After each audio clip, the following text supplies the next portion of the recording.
In this question, we can apply the mechanical energy question, but with a slight difference. If we recall the basic formula for mechanical energy conservation, we will write total energy at the point X will be equal to the total energy at the point Y.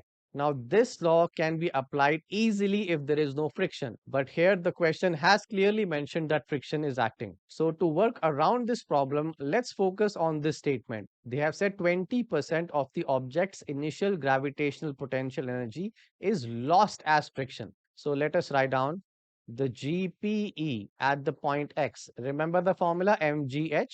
Now 20% of this energy will be lost as friction. So let us write down the energy which is lost because of this friction will be 20%, which is zero point 0.2 into mgh. So how much energy will be left? So let's write down the energy which is left. We will subtract it. So the total energy was mgh, out of which 20% was lost as friction. So if we solve this, we will get 0.8 mgh. And now the trick to solving this question is we have to account for friction. So how do we do that?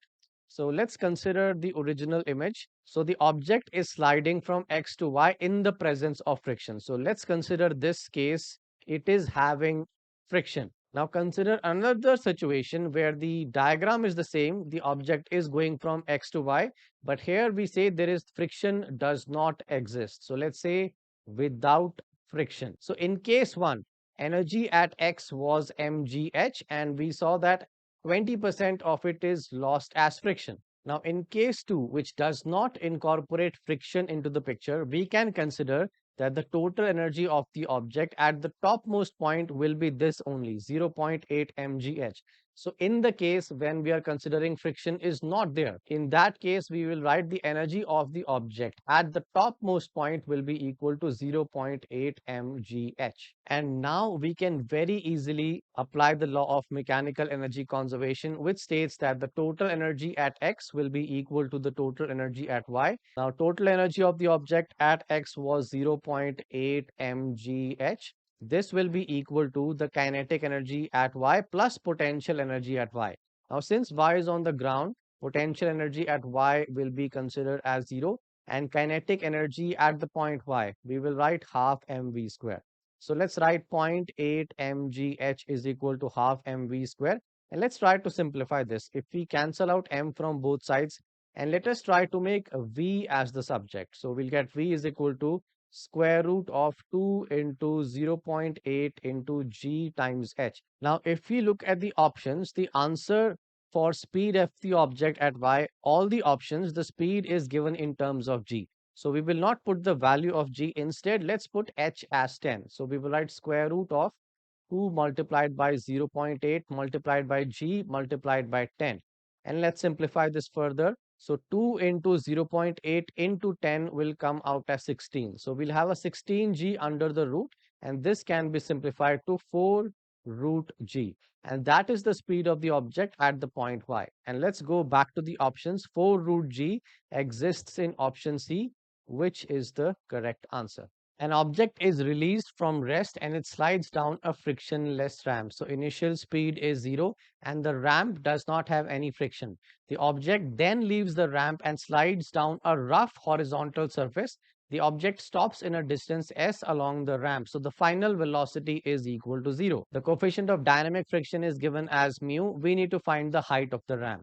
Now in this question, the frictional forces are involved. Friction is a non-conservative force, so it is easier for us if we can apply the work energy principle. So let's write down the formula. Total work done by all the forces acting on the object will be equal to the change in the kinetic energy, which can be written as kinetic energy final minus initial. Now, final kinetic energy is 0 as well as the initial kinetic energy is 0. So the change we can write is 0, which means whatever is the total work done, that will add up to 0. And let's see how many forces are acting on this object. So while the object is moving along the ramp, you will have the gravitational force mg acting downwards, and then we have the normal reaction. Now, when the object is sliding along the rough surface, it is having mg, the gravitational force, with the normal reaction. Now, since the surface is having friction we will draw towards the left hand side. So we have three forces while the object is moving on the rough surface. So let's proceed. work done total will be equal to work done by the gravitational force plus work done by the normal reaction plus work done by friction. All of that will add up to zero. Now, work done by all conservative forces is given by the formula negative of change in potential energy. So, work done of gravitational force will be equal to negative of change in the gravitational potential energy, which can be simplified to GPE initial minus GPE final. So initially the object is at this point. So the gravitational potential energy will be mgh. So let's write down initial will be mgh. And finally, the GPE will be 0 because by that time the object would have come over here. This point is on the ground. So potential energy will be 0. So the total work done by the gravitational force is mgh. Now for the normal reaction, work done by normal reaction is always 0 because the angle between the normal reaction and the displacement is always 90. So in this case, let's say if I draw a tangent here, this will be the displacement. So the angle between normal reaction and displacement is always 90 degrees. And that is why we say work done by normal reaction is always 0. And finally, coming to the work done by friction. So we will use the basic formula for work, which is Fs cos theta. Now force is friction, which will be written as mu times the normal reaction multiplied by displacement into cos of theta. Now, if we go back to the diagram, when the object was sliding on the rough surface, normal reaction will be equal to mg. So let's write down friction will be equal to mu times mg multiplied by s is the displacement. Now, theta is the angle between the friction and the displacement. So in this case, the object is sliding forward, so the displacement is towards the right. Let me repeat, since the object is sliding forward, so the direction of displacement is to the right, but friction is to the left hand side. So the angle between friction and S is 180 degrees as they are opposite. So we will write 180 here, cos 180.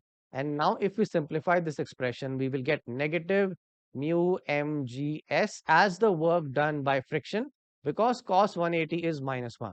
Now let us put all the expressions in the work energy principle. So work done by gravitational force is mgh.